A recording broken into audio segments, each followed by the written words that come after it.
and I do want to allow everybody to mourn just a little bit because, of course, we did not get to talk about D23 while it was going on because the show was off the air at the time, but D23 did happen, and now with the success of both Deadpool and Wolverine and, of course, Inside Out 2, both crossing the $1 billion mark at the box office within a month of each other, what that guarantees now is that we will be getting nothing but sequels, reboots, remakes, and all things like that for the foreseeable future because there really is no money in trying to invest in new projects these days, it seems like. So there was like a breakdown announcement of everything that's going to be coming out of Disney in the next couple of years. Does it surprise anyone when the only things that seem to cross that amount of money are reboots and remakes, or in this case, sequels?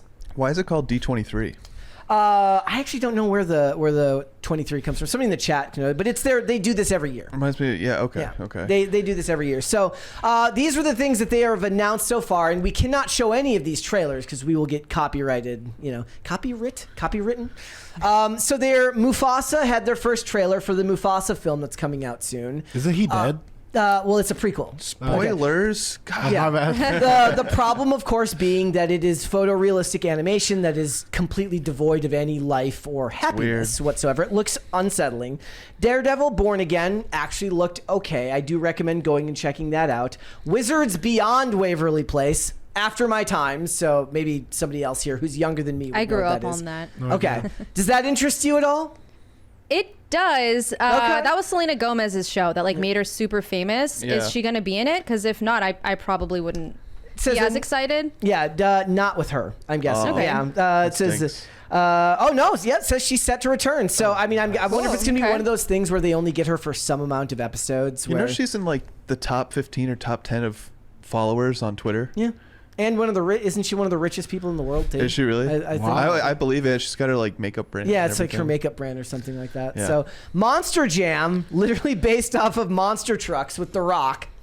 Sure. We'll have to. No, I like that. That one, exactly, right? At least it's mildly new sounding. Right, and it's just that you're going to go into this movie like a Fast and Furious movie. Yeah. You don't need to think about it. It's just The Rock and, monster trucks. So he's, of course, returning in Moana 2 as well. Now, I do want to point this out because, look, like I said, Inside Out 2 made $1 billion. The only time I've seen normie people in the wild talking about something Disney-related where it wasn't Deadpool and Wolverine was I saw people at the airport recently and a couple months back and then recently again talking about Moana 2, which means there has to be at least some buzz to the film. I've seen a lot of people talking about it. Does that does this interest anyone here? It would probably be more based on if you have kids or not. I'm just happy I know you said Disney's just really doubling down on sequels. Mm-hmm. I'd rather sequels than reboots. Yeah. Moana's a new... Except for Twisters. Twisters was awesome. Yeah. But Moana's a new IP, so is Inside Out, And so I don't mind that they're doing sequels, especially because they were so successful. Yeah. It's just when they do The Lion King or Mufasa, and it's we already have these movies. Yes, it's live action, but... So also we've got Avatar, Fire and Ash, and I tweeted about this the other day. I said, I will always find the culture, the financial success and the cultural irrelevance of Avatar to be one of the most interesting things going on in this space. Now, it could be because of where we live, right? Avatar did really, really well overseas, and it made money here, but not to the extent that it did in Europe.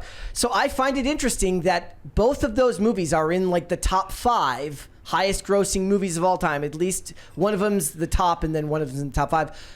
But no, you never hear anybody talking about them, or at least in my estimation, you don't see anybody arguing about them. That seems to be the way that you judge success, right? Who's arguing about these properties on the internet? Is this the movie about the guy from Titanic? Sorry, the director, yes, or the cartoon? No, it's from the director, from James Cameron. Because they're both called Avatar. Yes. Not Avatar: The Last Airbender. Yeah, okay. So, does you ever hear anybody in your free time ever talk about this movie? Not even once. Not even once. I had no idea a third one was coming out. Well, there are going to be 5 total, and James Cameron's going to direct all of them up until the day he dies. I wonder if people just drive by a movie theater and be like, I'll stop by later and watch that. I mean, it made $1 billion very, very quickly. So I actually think that it's more that people were interested in seeing it, but I don't know where it's coming from, because I think there's also a gap between people, at least people who operate in this space or who are online extensively, and then people on the and then people who are not online. Like, the reason a Marvel movie doesn't do well isn't because people are actively against it. It's because they either don't know it's coming out or don't care. It's just that advertisement is so targeted right now that it makes sense, because you show no interest in it. So it makes, although it's weird, because you would think, since you're here searching on Google all day about movies, that maybe you would get some advertisement about that. Well, they were saying that about Harold and the Purple Crayon came out recently, which I had never heard of. It's not something I'd never heard of. And there was a lot of people in the comments. There was people making fun of Zachary Levi, because there was they did an interview with some kids that were in the movie, and they were like, "You'll be a good actor one day." And somebody's like, "I would have liked to see this movie. My kids would have liked to see this movie. I didn't see a single advertisement for this anywhere and had no clue that it was coming out." And also, once the first weekend is over, if you weren't anticipating seeing it, a lot of people just don't bother going on the second weekend unless they were actively waiting to see it before it came out. I don't know. The entire universe is paying for your view time, for your impressions, for everything. So it's a lot more competitive. Like, I've been working in this industry now for a decade, because I'm old. And I'm telling you, Facebook ads in the past, you would get your bang for your buck. Now you're just fighting to reach your audience. Yeah. Do you think there's a way to fix that, or is it just because everything's so decentralized now? I don't know, man. I think the way to fix it, it's not really a fix, it's more like a hack, is that when a new platform comes and people are starting to get into it, if they have a good paid advertising, invest early. That's the best way. Yeah.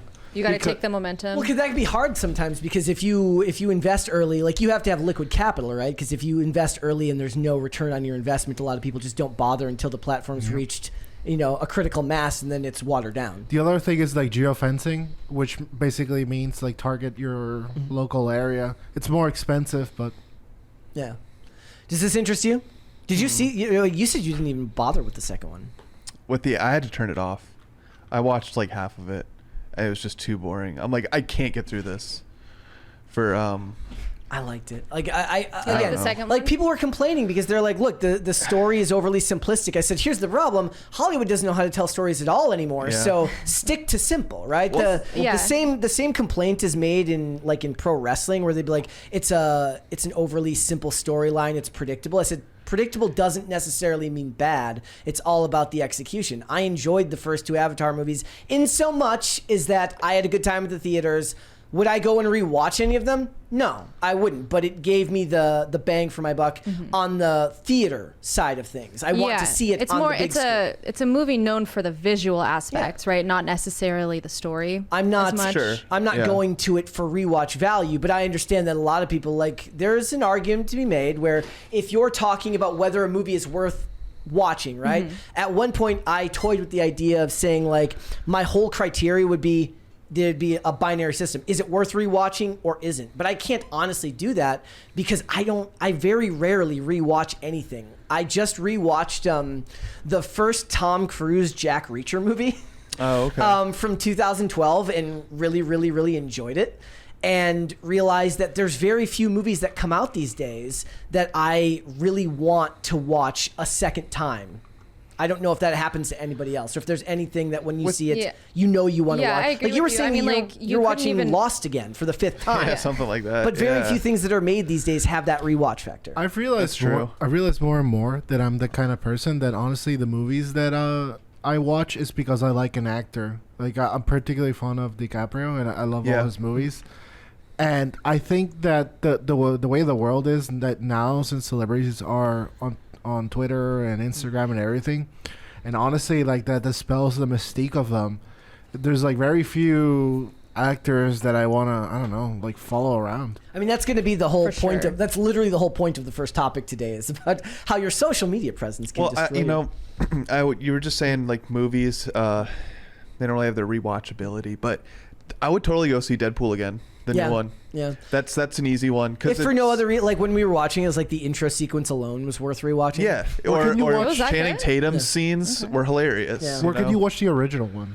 It's on streaming. I mean, but think Disney yeah, Plus. it's on Disney Plus. Disney? Well, it's owned by 20. They bought 20th it, Century yeah. Fox many years ago. So it might also be on Hulu or one of the other streaming services right now. But I know for a fact it's on Disney Plus. But whether you want to give Disney Plus to your mom, I was recently watching it. I don't know if it was the first or the second one, but I don't have Disney Plus, so it's definitely either on like Netflix or Prime if you want to watch it. Okay. it's probably Prime. You then. need to watch. Or no, it might be Netflix. X-Men Origins Wolverine 2, because that's the first time that Ryan Reynolds was I saw that one. He's trolling Okay, I you need right to now. see You're that. not. Wait, What? I was Am really old. No, I'm saying like most people don't like that. Ryan Why? Reynolds. His depiction. Yes. Yeah, I mean it's not canon, No. but it's still a really cool movie, and that's where the Merc with the mouth kind of like.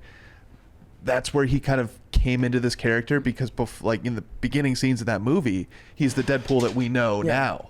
But then, anyway, they So that kind of gives the background story. That's of the why, first 'cause I time have no idea why Hugh there's Jackman- a I crossover. actually But do it sounds like recommend that's why- rewatching all of the old 20th Century Fox X-Men. Oh, movies. dude, I did that maybe a year ago or 6 months ago. Oh, totally Those have worth it. unbelievable rewatch factor. Totally All worth of them. it. Thanks for watching. Listen to full episodes of Pop Culture Crisis on Spotify. Keep up with us on social media and make sure you subscribe and ring that bell so you never miss the show. Bye, guys.